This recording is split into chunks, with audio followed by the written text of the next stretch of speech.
ఏకఛత్రాధిపత్యంగా అవినాష్ రెడ్డి బినామీ కంపెనీకి దోచిపెట్టడం ఈ 4 yearsలో మరీ హద్దులు దాటిపోయింది. ప్లస్ ట్రాన్స్ఫార్మర్ రేట్లు విపరీతంగా.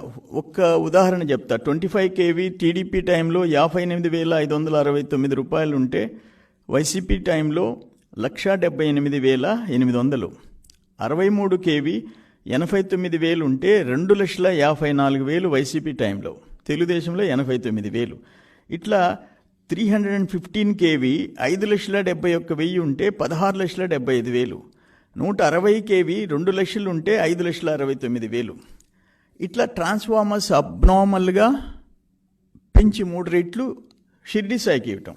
తెలుగుదేశం టైంలో transformers tenders SVR electricals, Trinity clean tech, Toshiba and Shirdi Sai ఇన్ని కంపెనీలు సప్లై చేసినాయి.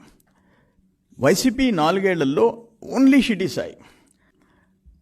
జరిగిన స్మార్ట్ మీటర్స్ టెండర్స్ విషయంలో పెద్ద కుంభకోణం జరిగింది.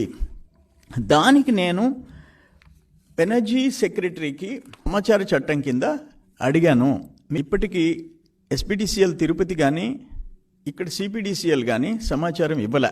ఒక్క విశాఖపట్నం పిడిసిఎల్ ఇచ్చింది ఏంటంటే ఓన్లీ 2 పార్టిసిపేట్ చేశారు. 2,58,000 అగ్రికల్చర్ సర్వీసెస్కి. షిర్డీ సాయి 23,647 రూపాయలు. ఆ పైన అదానీ కంపెనీ 24,300 చిల్లర. అంటే 600 చిల్లర అదానీ కంటే షిర్డీ సాయి తక్కువ వేసిందంట. ఇది కొల్యూడెడే కదా ఇదా. లేకపోతే అదానీ వచ్చి కరెక్ట్గా షిర్డీ సాయి 23,647 రూపాయలు వేస్తే అదానీ వచ్చి 24,300 చిల్లర, ఒక 600 పెంచి అప్పుడు L1 షిర్డీ సాయి వేశారని రిప్లై ఇచ్చాడు విశాఖపట్నం. అంతా జరిగింది కడప షిర్డీ సాయి ఆఫీస్లో. Avinash Reddy and SPDCL CMD, Tirupati CMD వచ్చి, డిస్కామ్ సిఎండి వచ్చి ఆయన అధికారులతో అవినాష్ రెడ్డి సమక్షంలో షిర్డీ సాయి ఆఫీసులో సమావేశాలు జరిగాయి. మొత్తం ఈ కుంభకోణం డీల్ అంతా రేట్లు ఏ విధంగా పెంచాలా, బయట రాష్ట్రాల కంటే మనం ఏ విధంగా పెంచాలా అనేది.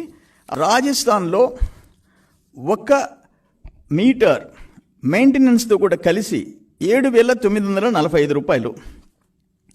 చండీగఢ్లో 9,710 రూపాయలు. అంటే తిరుపతిలో ఆయన సమాచారం నాకు పంపించకపోయినా మీటర్ కాస్ట్ అండ్ మెయింటెనెన్స్ 36,975 రూపాయలు.